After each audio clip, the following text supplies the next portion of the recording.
Turn to the fourth case on this morning's docket. It's case number 114583 in the matter of Stephen Stark.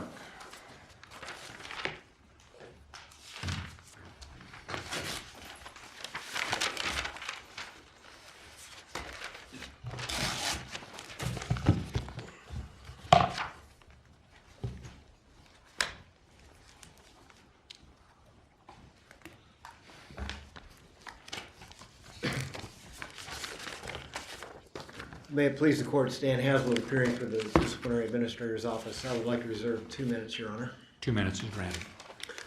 We're here as a result of a hearing that occurred on April 21st of 2015, at which the respondent appeared with counsel David Rapp, who is here today with him. Prior to that hearing, the respondent in our office entered into a stipulation with the respondent agreeing that he violated the following rules: 1.3 diligence, 1.4 communication in a number of different instances, and 8.4d conduct prejudicial to the administration of justice. That basically occurred as a result of filing a summary judgment motion making reference to an affidavit which was not attached to the motion for summary judgment, which had not been presented to the affiant, and which was not signed by the affiant. The misconduct arose out of the respondent's representation of the City of Newton in a dispute over the price the city was to pay for some real estate that it had purchased. The respondent was retained by the City of Newton to handle that matter. The respondent self-reported his misconduct in this matter. A week later, after that self-report, Robert Myers, the City Attorney of Newton, also reported the misconduct to our office. Our office has recommended that the respondent be suspended from the practice of law for 2 years, that the imposition of the suspension of that be suspended, and that the respondent be placed on probation subject to the terms of the probation plan that he offered the panel, as well as the conditions suggested by the panel in its report. The respondent requested a 90-day suspension and requested that he be granted probation from that suspension. In his probation plan, the respondent set out a proposal of the probation lasting for 2 years, so we're on the same page as to the length of time, if this court should so accept, that the suspension would last, or that the probation would last. The panel recommended that the respondent be suspended for 2 years, but the respondent be granted probation pursuant to the terms set out in its panel report, as well as those conditions set out in the respondent's proposed plan. A little background with regard to the litigation that brought us here, because there are some events that occurred after the panel report was filed, and I've talked to Mr. Rapp about this. We think that the court needs to understand what happened in the litigation, because there was an appeal of the judgment in district court in Harvey County of $240,000 against the city of Newton on behalf of the Classens, the plaintiffs in the litigation. After the trial court, there was a trial to the court, and the trial judge found that there should be awarded a judgment against the city in the amount of $240,000. The city filed an appeal with the Court of Appeals, and that court reversed the trial court and ordered the district court to enter judgment in favor of the city. The Classens, and that occurred, the panel hearing was on April 21st of 2015. The Court of Appeals decision was issued on June 26th of 2015. The Classens have filed a petition for review with this court, which is presently pending before this court for a determination of whether you're going to grant that relief or not. At the hearing, the City of Newton took the position that it would be entitled to some sort of restitution from the respondent. And I think from my discussions with Mr. Rapp before we got here today, or as we got here today, that the proper restitution from their perspective would be whatever amount of attorney's fees it costs the city over and above what it would have cost to pay the Fleece and Gooing firm and Mr. Stark. That's an issue that can't be determined at this point in time anyway. And the panel didn't make any order about restitution to begin with. But if there is any restitution to be paid, I think that would be the formula to determine that. And it's my understanding that the respondent's counsel will say to you today that they feel that it would be appropriate for the firm or the respondent to make that restitution to the city. With respect to my recommendation, again, it is that the respondent be suspended from the practice of law for 2 years, that the imposition of that sentence or suspension be suspended, and the respondent be placed on probation consistent with the terms set out by the panel for the probation. Obviously, the primary purpose for the disciplinary process is the protection of the public, and I believe that the public will be protected under this plan. The respondent practices with an excellent firm in Wichita, which has been monitoring his actions actually since these events occurred. Let me ask you about that. And this is, I kind of had two.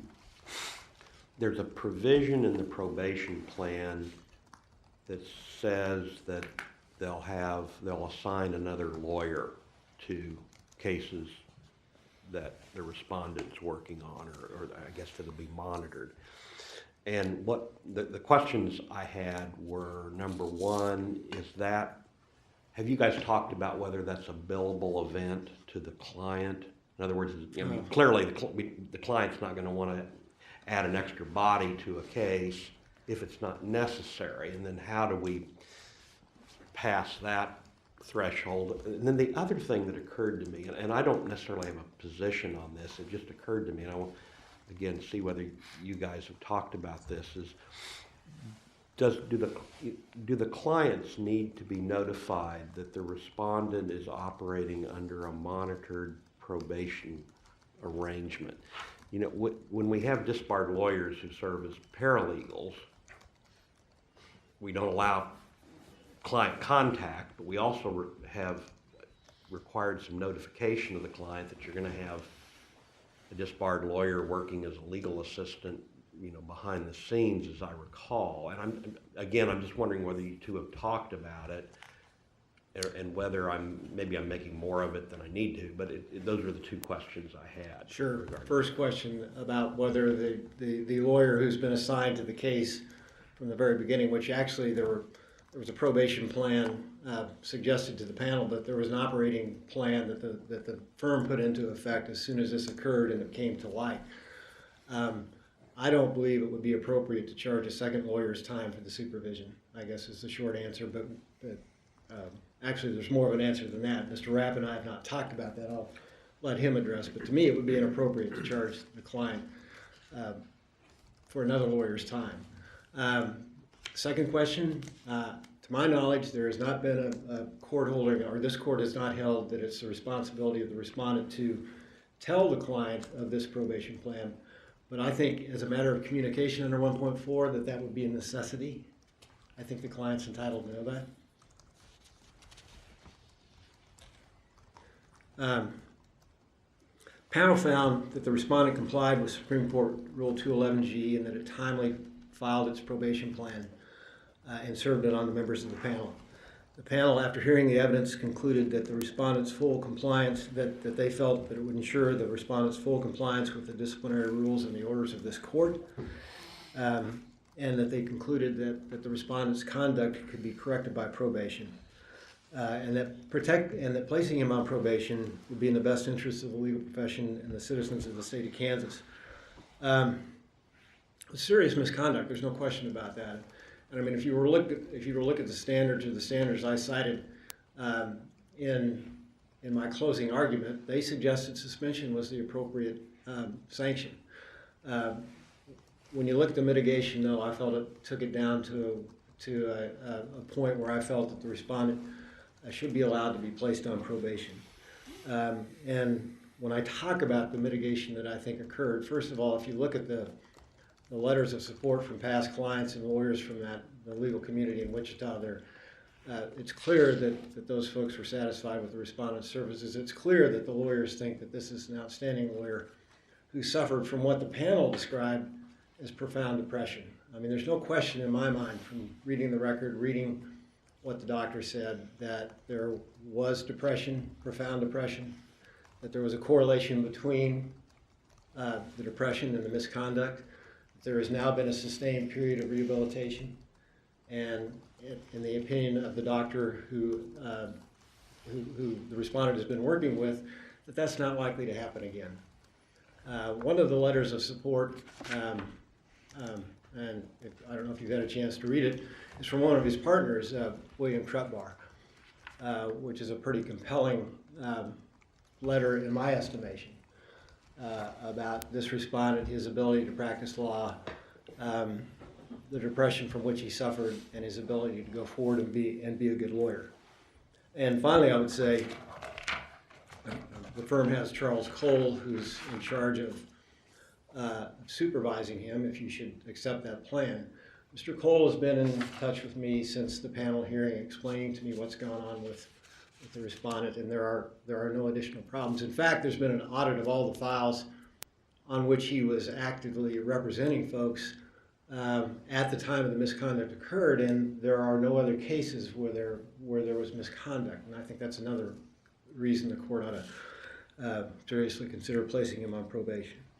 And finally, there was a kind of a self-imposed sabbatical of about 5 months when this occurred, in which he just kind of stepped back, stayed at home, and tried to kind of get things together in his life. So there has been kind of a self-imposed suspension already at this time. I'd be happy to answer any questions. Counsel, is there any sort of a structure within that firm so that one lawyer checks on another, not a formal probation plan, but just getting together on a basis and talking about cases and see how things are going on, if you know? I do not know the answer to that question. I would assume the answer would be yes, and that Mr. Rapp knows. If you don't know, you don't know. I'll take it up with them. Okay. All right, thank you.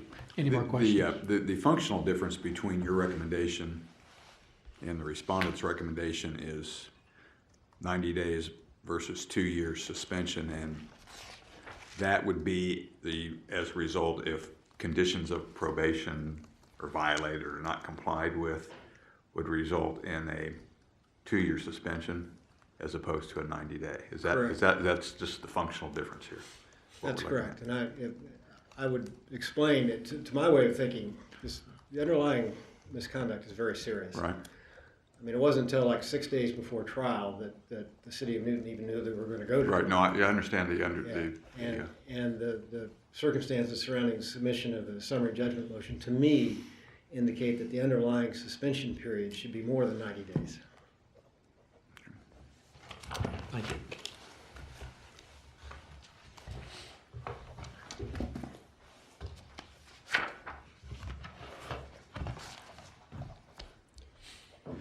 Chief Justice Nuss, members of the court, my name is David Rapp.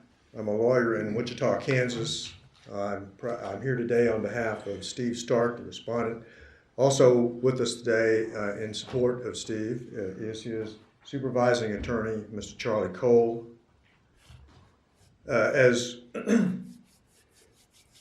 Justice Rosen has picked up, really the issue here and the focus of this hearing is, from our perspective, is what's the duration of the period of suspension.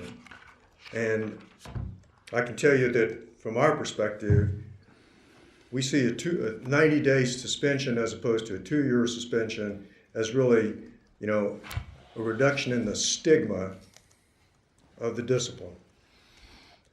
And we think that reduction in the stigma of the discipline is appropriate in recognition of a number of things. Number one is that the isolated nature of the misconduct. And I'll go through these in more detail in a second. The efforts to rectify the problem, the full cooperation and total cooperation on the part of the respondent in the disciplinary process. Certainly, Steve Stark's depression and anxiety, as found by the hearing panel, was a major contributor to what occurred to him here.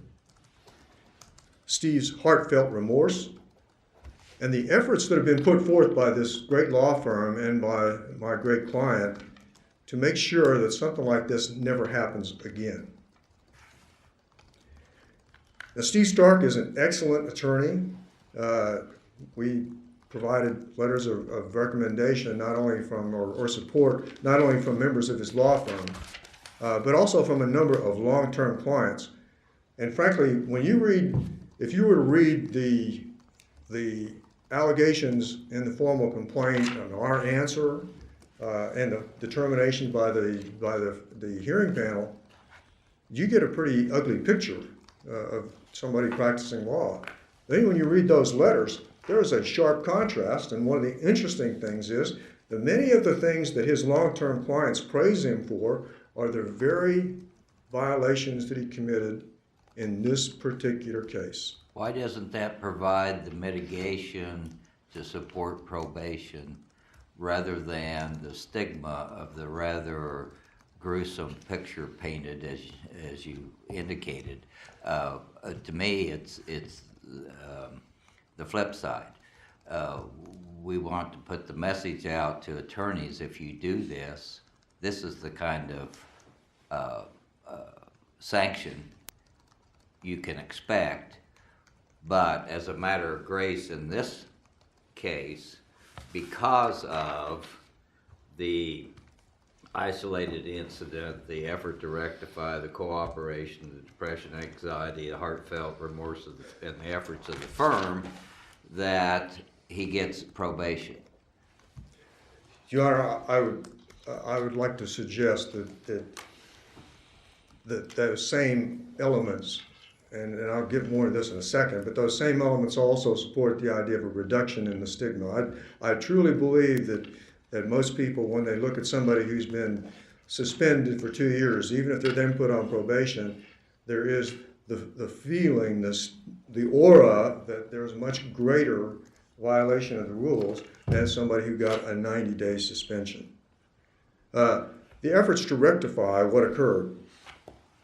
First of all, you have to recognize that while it was on the eve of trial that Steve finally came forward and asked for help from his law firm, it was before trial. And Steve and the members of his firm, the executive committee, took immediate action to try to get this train back on the right tracks. And thanks to the good common sense and the belief that cases should be determined on the merits, not based on whether or not one side or the other flubbed up, Judge Dickinson granted a motion for a continuance of trial. A subsequent motion was filed by replacement counsel. Even though the Fleeson firm was willing to take over, the city elected to hire replacement counsel. Replacement counsel filed a motion asking for a new pretrial conference order. They asked for additional discovery opportunities.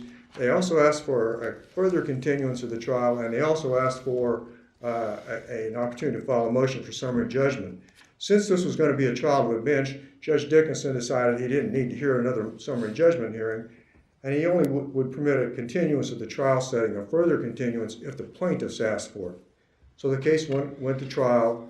Steve and his firm helped as much as they could as far as transitioning the case to new counsel.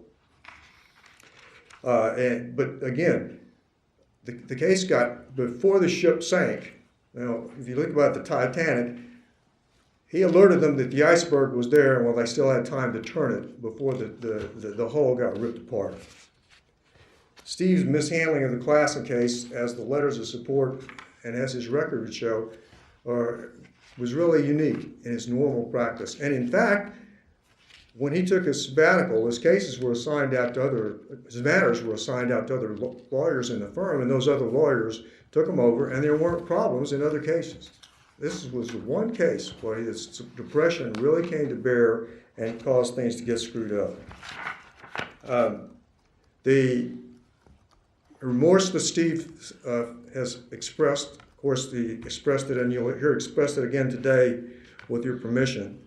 He, of course, feels guilty for letting down the city of Newton and their city attorney. He feels personally responsible that he made him look bad.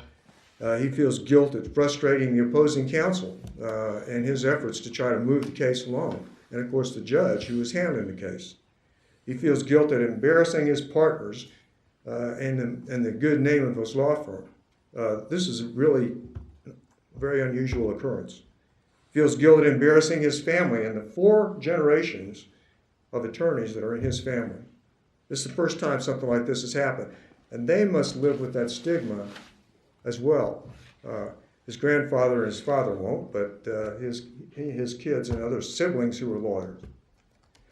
The great efforts that Steve and his firm have put together to make sure something like this doesn't happen again. Steve has effectively been on a probation plan since shortly after the Clausen matter came to light. His firm put together a practice management program and agreement that he has lived up to, and many of the terms of which have been incorporated in our proposed plan of probation. Steve took a 5-month sabbatical, as the disciplinary administrator mentioned. That there wasn't a time set on that. He elected to stay on that sabbatical until he worked through things. He's been, of course, working with Dr. Paul Murphy, who's a great fellow and is very tuned into the situation with lawyers practicing and the rigors of our profession. Dr. Murphy has helped him gain much greater insight than he had before into his depression and the effect that his depression has on his ability to practice law. He's come to reprioritize his life. He has come to regain connection with his family, which has quite frankly been somewhat strained because of his, I'll call it typical in our profession, devotion to his practice, the time he spent endless hours working in the office and so on, and kind of got away from an outside interest like he should have had before. All those things that he has done, and now that he has returned to the practice, he has got a much more manageable schedule.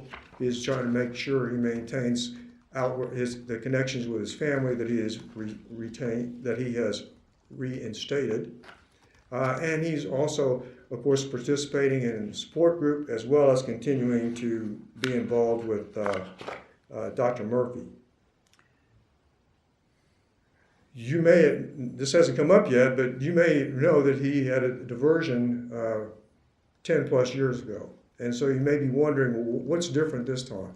And what's different this time is really the insight that he has gained, much with the help of Dr. Murphy, but also with the sabbatical that he took, and realizing that he had to rebalance his life, reprioritize his life, make sure that he maintained a practice such that he could take care of everybody and all of their needs without over-exhausting, over-committing himself, and to reach out to his partners when he saw that he needed help.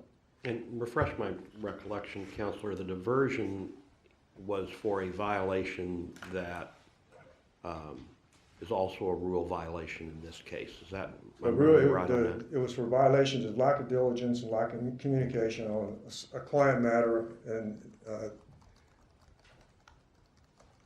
it was same character. Yeah.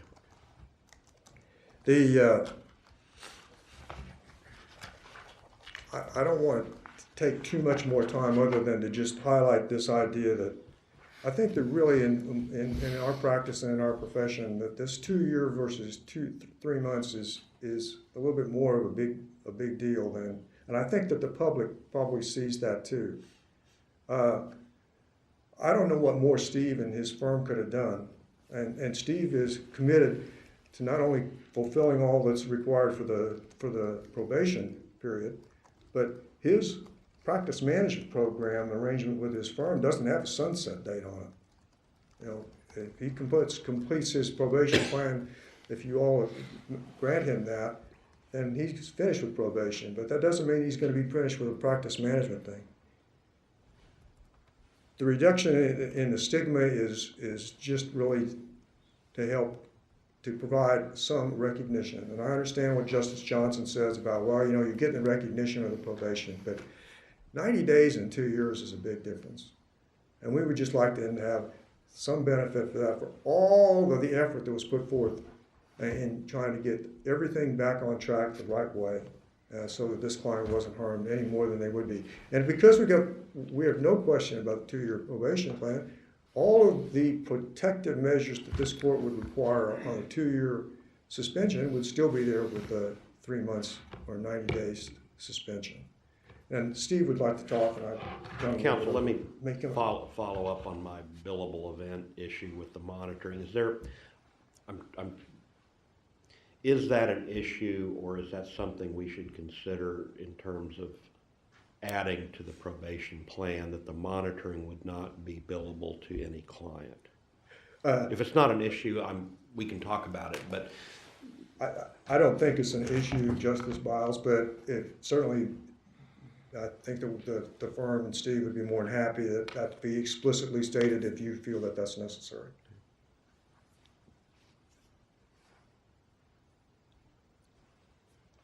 What would be the condition or event to transpire so that the firm's practice management plan would expire? I think they would, I'm speculating, but I would imagine that at some point in time when everybody felt comfortable that Steve's depression was well under control, that he had demonstrated. Now, keep in mind, he's essentially been on probation for almost 30 months now, maybe a little more than 30 months. And during that time, there haven't been problems. The next 24 months, if you grant him probation, that I'm confident that there won't be any problems. If after that almost 5-year period, and we can, however much longer that the firm thinks that it's necessary to ensure that Steve and it's taking care of the clients and nothing is going by the wayside, again, I can't speak for the firm, but I imagine they might say, well, maybe we don't need that anymore. But I think that there are elements in that plan that will probably be in effect, because I think that there has been an awakening among the staff that if you see a lawyer with a problem, that you need to tell somebody.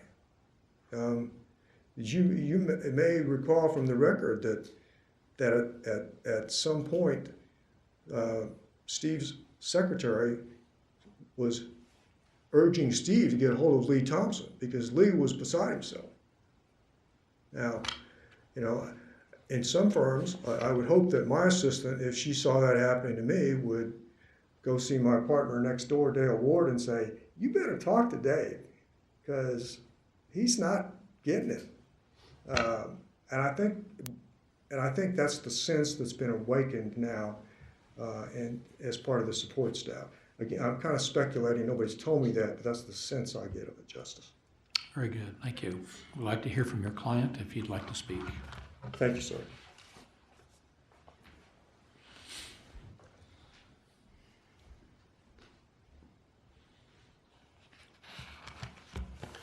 Chief Justice, pardon me, Chief Justice Nuss, honorable members of the court, I'm Steve Stark. I apologize to each of you, having to take up your time on this matter. This is both personally and professionally very embarrassing to me and my firm's reputation. Pardon me. I know I let down those I respect and look up to professionally. And I know I let down those I love and whose deceased memories I cherish. As Dave mentioned, my grandfather was a member of Iowa Bar Practice 66 years until he passed away. My father was a member of the Iowa Bar as well, practiced for 50 years until he passed away. He's been my role model in many important things: faith, family, and the practice of law. I have a daughter, graduated from Washburn Law, and she's a member of the Texas Bar. A letter my father wrote to me upon my graduation from law school hangs above my office desk at home. The last piece of fatherly advice in his letter I'd like to read to you. It's relevant to this proceeding. Third and most important, uphold the highest personal and ethical standards of our profession. I've reflected on Maury's words countless times over these last 3 years, and how far off the mark my professional failures have been, how disappointed and sad he must be if he were here today. But going forward, I know I need to take those words, that advice, and make it a cornerstone of my practice.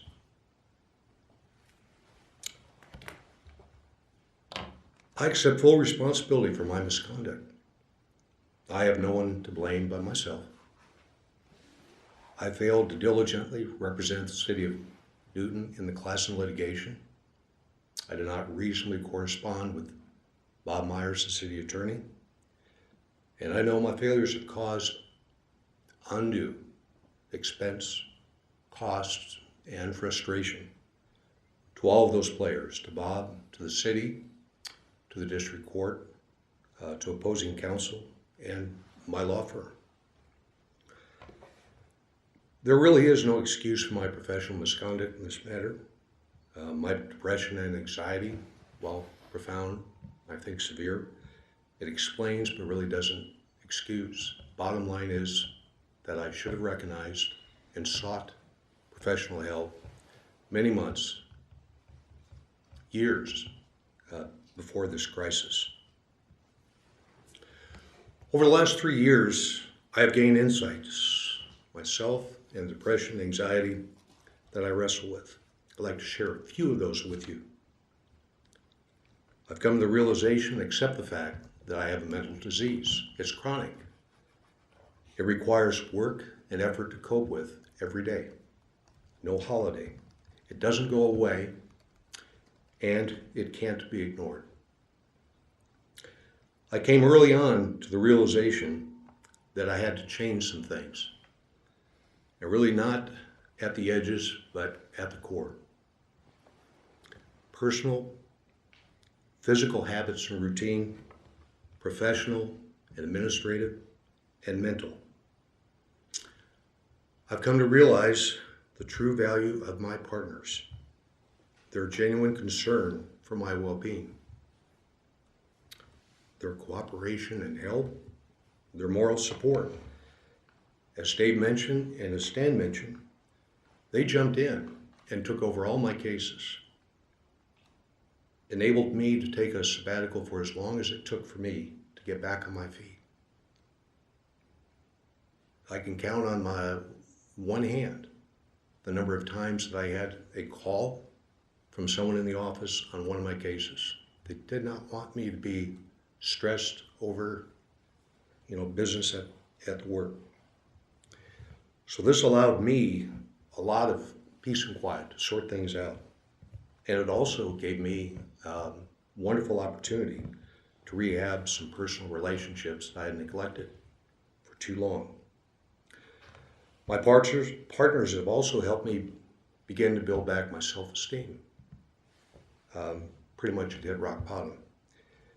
And they welcomed me back, and they've been very helpful in my practice plan, in my proposed probation plan. I owe a special debt of gratitude to Charlie Cole for willingly agreeing to serve as my supervising attorney. It's a thankless job, but he takes it seriously and conscientiously, and he inspires me to do the same. Finally, I realize and appreciate the value and importance of maintaining good relations with clients. This was brought home to me when I called a handful of long-term clients asking for them to write letters on my behalf. With nothing in it for them, they gladly stepped up to help out of concern for me. And I realized I should never do anything to jeopardize that client trust. I will certainly accept whatever sanction the court imposes. I humbly request that I be placed on probation and the sanction be stayed for the period of probation. I know I can't change what has happened, but I can and I will most certainly do my best to pick up the pieces, continue to learn from this, soldier on. I ask for the opportunity, respectfully, to earn back whatever professional trust and respect has been lost or bruised. That's all that I have to say. I would be happy to address a couple of the firm's administrative matters. There were some questions that were asked. As far as billable time for the supervising attorney, and I might clarify something, Charlie serves in the role of supervising attorney. And so he basically has the hands-on, day-to-day responsibility to ensure that I'm doing what I'm supposed to be doing. And we meet regularly and go over all of the matters that I'm on, along with my two secretaries, and find out where we're at, what needs to be done, etc. But in addition to that, every matter that I'm on, any new matter that I take on, there has to be another partner who's also not a supervising attorney, I call him my co-counsel, who is supposed to know about the matter and be that extra check or balance. So in both instances, Charlie's work as supervising attorney and then my co-partner in whatever project I'm handling, their efforts are unbillable, non-billed, unless and to the extent, and it can happen because I select partners within area that I practice, primarily just because they know a lot more about the area of law that a lot of my assignments come from. And so if there is some professional consultation about the merits, then that might be billable. But generally speaking, this is all on Fleeson's time. The question was raised, and I apologize. I'm not familiar with the individuals on the court to remember who asked this, but a question was asked about the structure in Fleeson as far as partner checking on others. Dave alluded to this, that my problem really was a good wake-up call. I'm sorry, use the word good. It was a wake-up call for our procedures and administration to be reevaluated. I really can only feel comfortable addressing my practice plan because I think that is well wired to ensure that the clients are taken care of, timely responded to, things don't fall into the cracks. I'm really not sure, frankly, what new procedures have come out from the firm.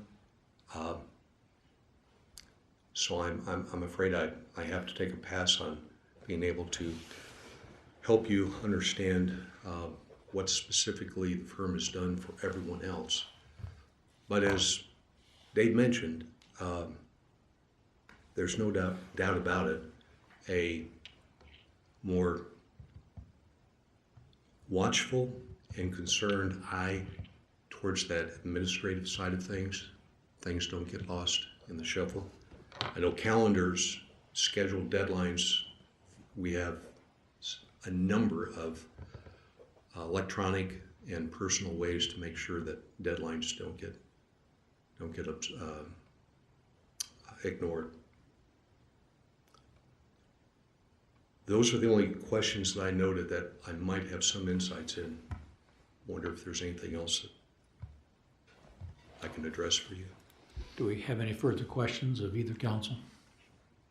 Does that conclude your presentation? Yes, Your Honor. Yes, sir. All right, thank you both. You're reserved 2 minutes for rebuttal. Mr. Chief Justice, I'd waive rebuttal unless the court has any questions. I've got one. Given the nature of the cause of the misconduct that we're dealing with, depression and that sort of thing, when we're talking about whether it's 90 or 2 years a term for violating the probation agreement,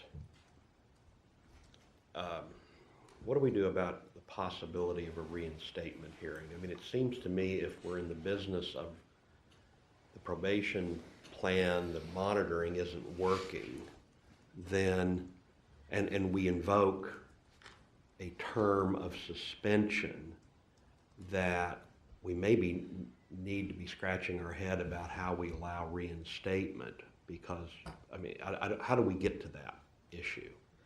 Seems to me that there would need to be language requiring a reinstatement hearing under Supreme Court Rule 219, especially under these circumstances. I mean, if you grant the probation,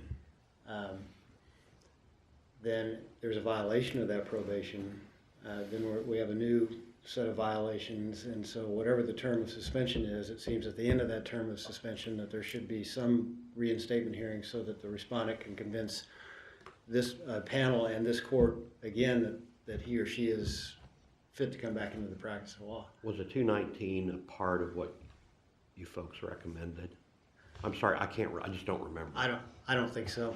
I was actually thinking about that as I was sitting there, that there really wouldn't be, I mean, if there's a 2-year, I mean, if the probation is revoked and say that you decide the 2-year suspension period is appropriate, there is nothing that was discussed before the panel, and it's not in the report what would happen at the end of that 2-year period of time, which is why I think the suggestion is, or the topic is a good one. I think It doesn't make any sense not to, does it? No, it I mean, doesn't. if he failed on probation, why are you giving a term of suspension without assuring that the problems that led to the probation violation have been resolved? And then it seems to me, once we say that if you don't